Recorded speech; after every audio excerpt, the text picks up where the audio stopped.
Hey guys, and down here this is going to be my chapter review to One Piece 970, Oden versus Kaido. Now, I enjoyed this chapter, but it wasn't as awesome as I thought a chapter titled Oden versus Kaido was going to be.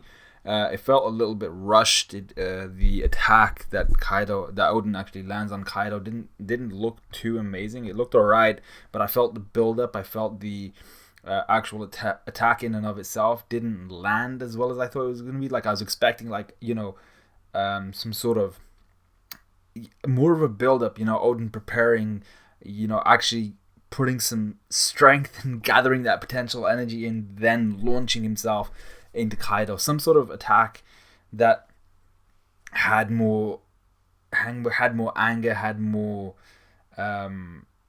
feeling behind it essentially, but it wasn't like that. And I suppose that kind of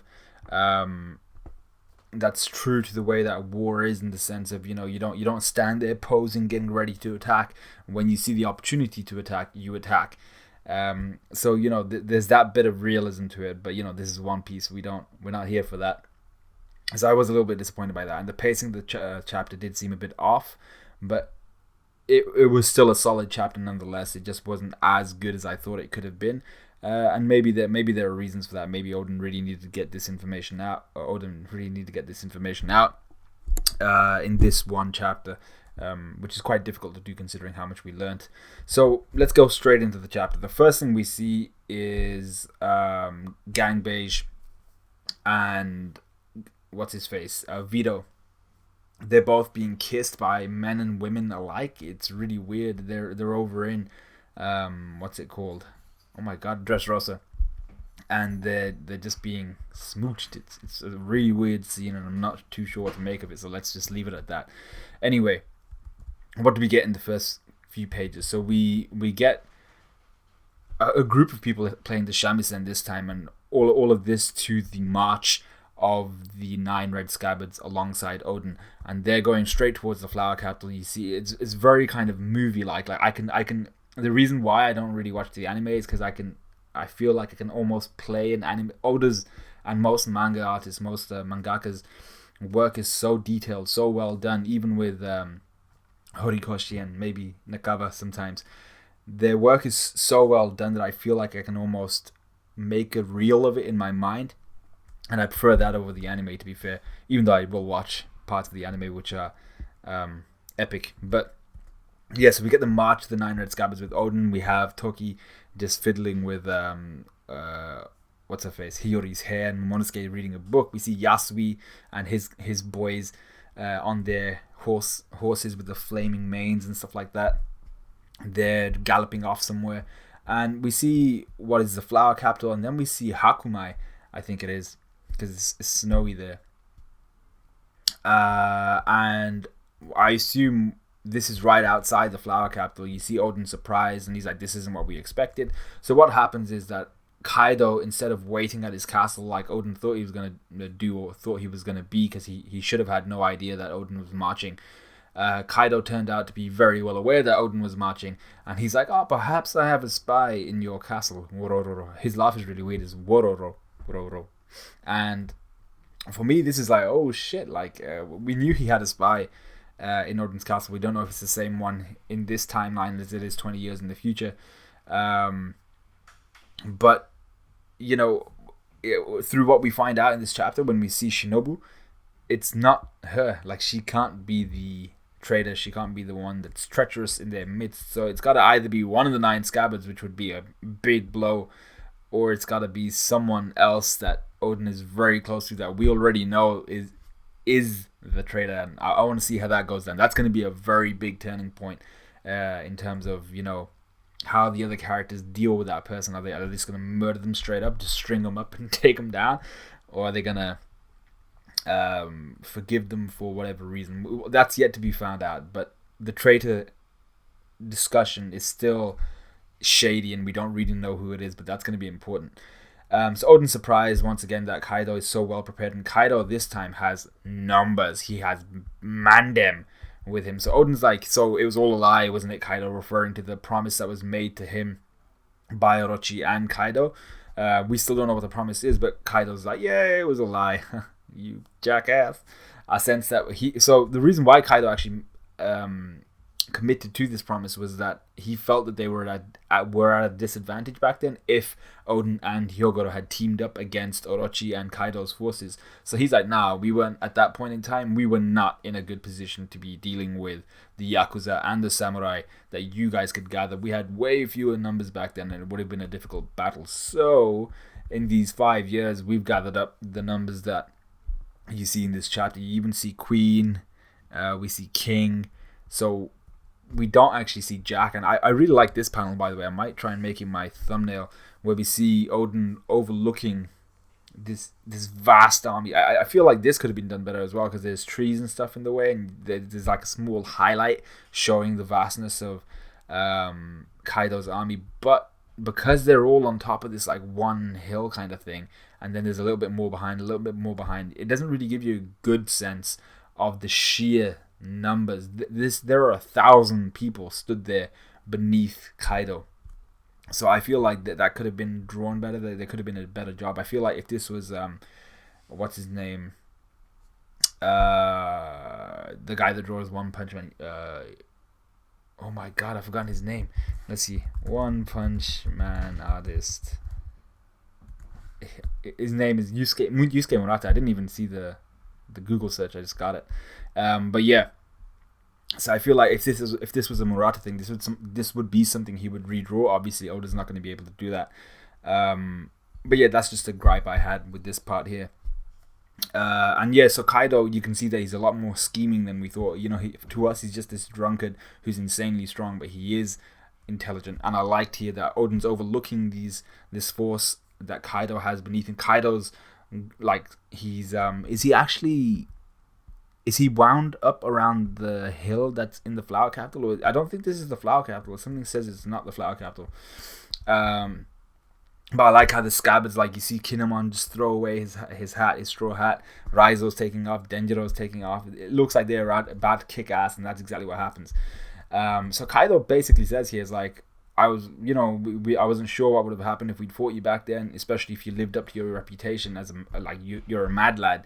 I don't really know what would have happened, but you chose the method that would hurt no one, much like Whitebeard, much like Roger. He's like, you're a mighty pirate, and they were mighty pirates, or they are mighty pirates, but you're soft, each in your own way. And we see that we've known this about Oden since the beginning. You know, he's always been that kind of softy.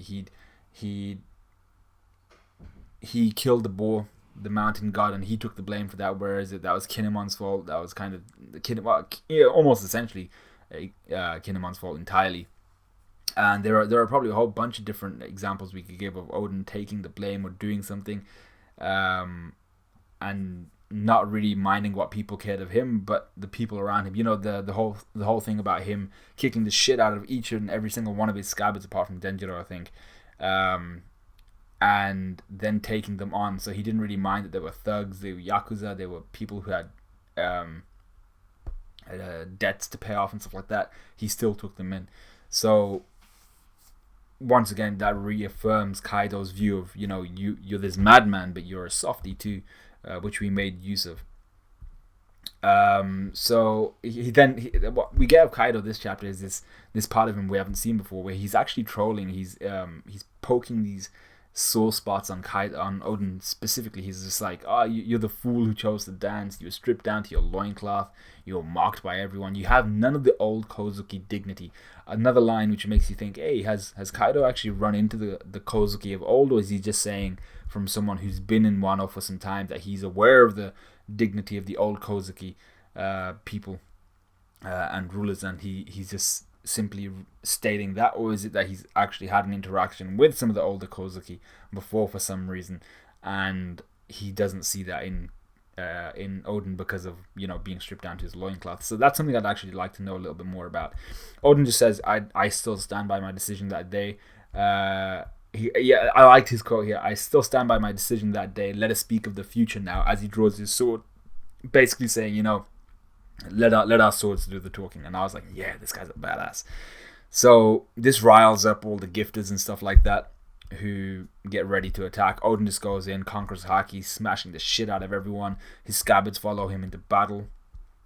the gifters and stuff are shitting their pants, like, holy crap, is this what samurai are like?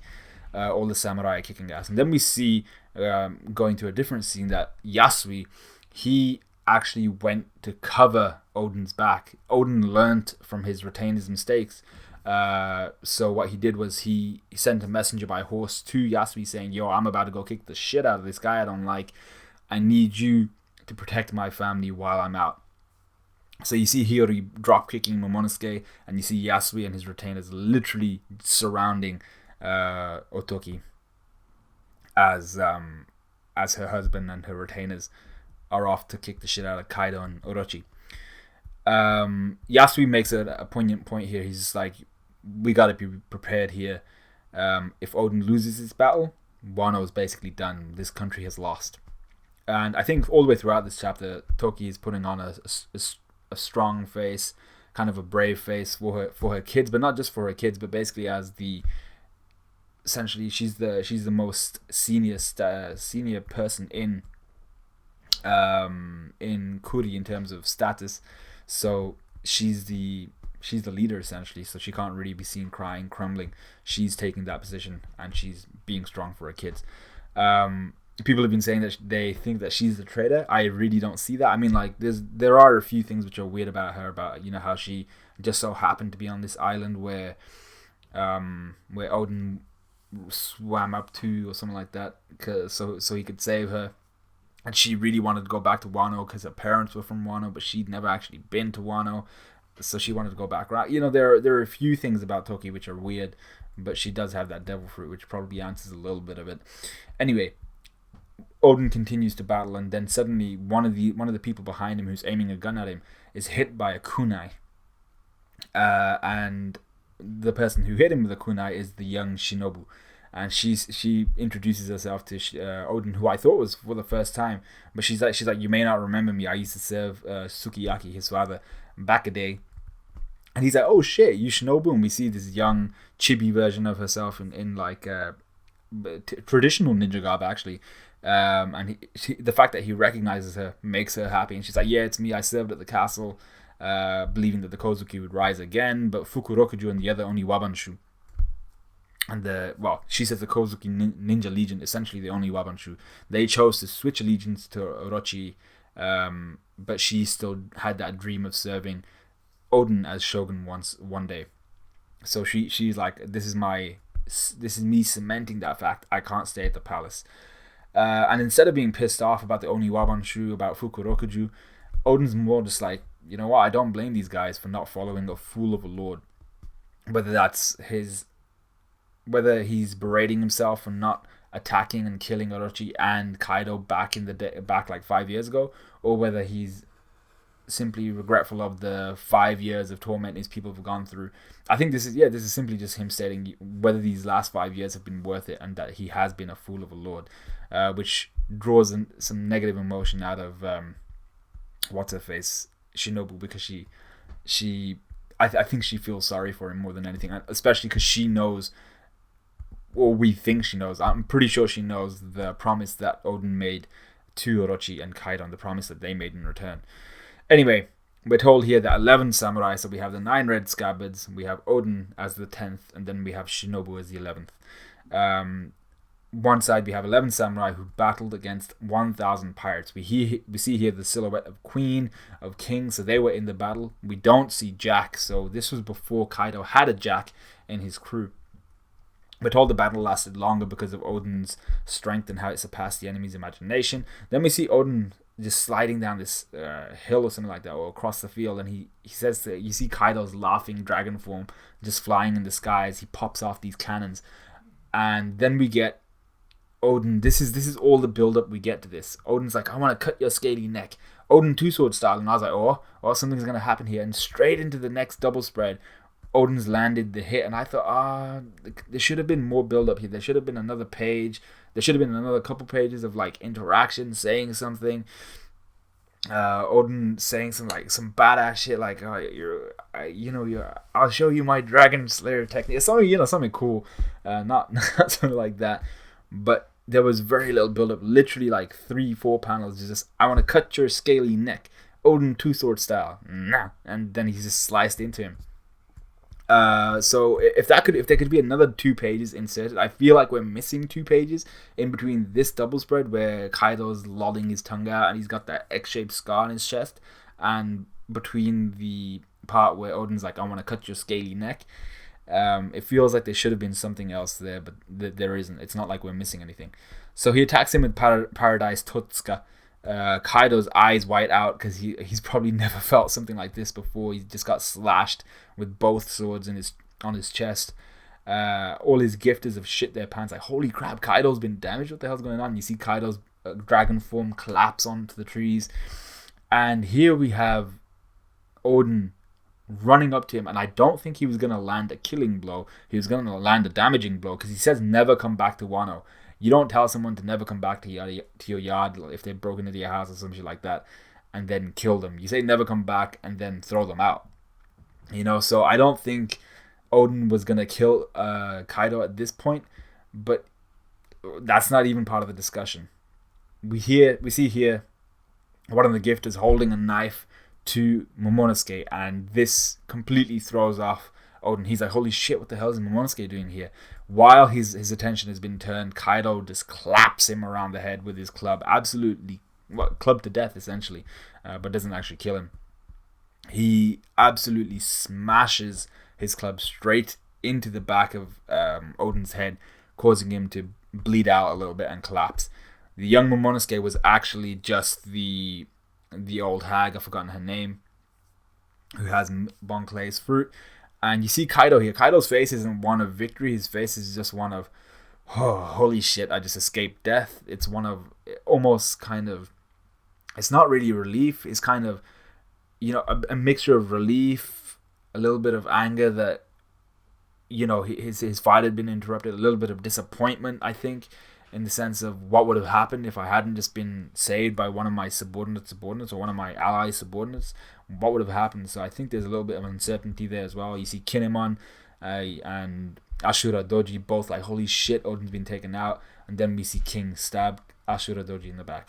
We're told that the fighting was so fierce that the forest around Udon burnt for 5 days until rain came down.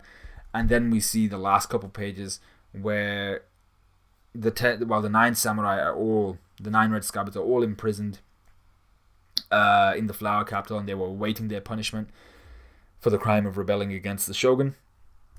And what we get here, actually, someone made a really solid really solid point on Reddit here. So we're told, unaware of the reason behind this act, the populace's reaction was cold. And we see some people here saying, after what a disappointment Odin was, he decided to attack now. It's a little late, don't you think? It's too late now. And he makes the point, what was his name? Mr. Than. That's Mr. Tharne. And his point is that a lot of people seem to understood the Hour of Legends. So I agree with this guy. He says this event is something that people of Wano remember fondly and created the legend of the 9 red scabbards. And it's not something that they just remembered fondly. It's something that had to have been established at this time. So I was going to disagree with this point at first, and my argument against it would have been maybe it was something that in the current timeline, or maybe 5 years after this event, 10 years after this event, they started to look back on it fondly, and they named this the Hour of Legends. But I don't think that's exactly how it would have worked, because then, if they just in their hushed discussions called it the Hour of Legends, it really wouldn't have passed on down to their kids so well, and it wouldn't have been this this event in history that was actually legendary. It would have been this hushed, quiet event that just kind of slid into the next generation. But this was something that I feel at the time had to have been established as this Hour of Legend, and then it was passed on into the future. Do you remember about the Hour of Legend? Something that happened then and there. But the point he makes is that, everyone was cold about this, about their imprisonment and everything like that. This isn't the Hour of Legends. The Hour of Legends hasn't happened yet because the people look back at it fondly. They remember this epic event, this thing that established the 9 red scabbards. This can't have been the Hour of Legends. So what we're hoping then is in the next couple of chapters, in the next few chapters, we're going to get what the Hour of Legends is. Whether that's... the key point here is the 9 red scabbards and Odin, they're all imprisoned. And they're they're sentenced to be boiled to death, which is quite a bad way to go. They're given 3 days, 3 days hence, so in 3 days' time, they're going to be boiled to death. All 10 of the wicked samurai. So that's including Odin. So Odin's going to be boiled alive. Very funny. But what we already know is that Odin is the only one that's actually publicly executed, and the rest of the 9 red scabbards somehow are free. And then we know that Kinemon, Kanjuro, Raizo, Kikunojo, those 4 and Momonosuke was sent into the future. But the 9 red scabbards do escape somehow, some way. So whether that's through, and we see here that at the end of the battle, what Odin chose to do was he pretended to not know who Shinobu was, to get her to go off scot-free. She was let out as someone who was just there and wasn't a part of Odin's crew. So what Odin did was he just pretended he didn't know who she was. He's like, "Who the hell are you? Are you after my life? Be gone." So the Gifters and Kaido's men let her go. And you see all the while she's very quiet as she's walking through the cities. People are saying, "Oh, we're not going to be able to see Odin's naked dance ever again." She seems to be very, very saddened by this. And she's the one that hears the news of the 10 samurai going to be boiled alive. But the point is, Shinobu is free. The 9 red scabbards are imprisoned. There's an event that goes down that establishes these characters as legendary. But what it requires is for them to not be in prison. So their escape, Shinobu being free, they have to collide. They have to coincide, right? And they have to, her being free has to lead to their escape, and then Odin's imprisonment has to be somehow foiled. But something along the lines has to happen that was epic as shit. So I'm not sure what's going to happen, but something along their escape is going to be the Hour of Legends. I don't know what it could be. Do they fight someone and take someone down? And it was like such an epic thing, because we then have to go on to the fact that the Kuri castle is actually burnt down and everything like that. So I'm not sure what's going to happen from here. We need to see Shinobu do some mad shit to get these guys out of prison. But Odin's still going to be publicly executed. And we still don't know who the traitor is. And we know that, this is another point someone brought up. We know that Nekomamushi and Inuarashi have a fallout once they go back to either in the next few chapters or once they get back to Zou. And they don't really talk to each other that much for the next 20 years. So it has to be something to do with Odin's death. I feel, because that's something that they both feel very strongly about. Or maybe it has something to do with staying in Wano to help out the people of Wano and the people of the Kozuki clan. Anyway, I think that's pretty much all I have for this review, all 25-ish minutes of it. But yeah, I can't wait to see what Shinobu's going to do. And Shinobu actually carries a white sword. It seems like it has a white scabbard. I feel like I've seen that somewhere before. It looks familiar. I'm not sure if she was using it when she actually joined the battle. I can't remember. Let me see. Yeah, she does have the katana on her back as she joins the battle. So I'm not sure. That sword seems familiar. I just don't know where I've seen it before. Maybe I'm just confusing it for Zoro's. Is it his Wado Ichimonji? His white blade that he always has. So I'm not sure if it's that. I'm pretty sure he got that from his teacher, and I don't think it was Shinobu's. Anyway, that's the end of this review. Let me know what you guys thought of this chapter. Let me know what you guys thought of this review. Like, comment, subscribe, all of that good stuff, and I'll see you guys hopefully tomorrow after the Super Bowl. I don't know who's gonna win, but yeah, for my Hero Academia review. So I'll see you guys in a bit.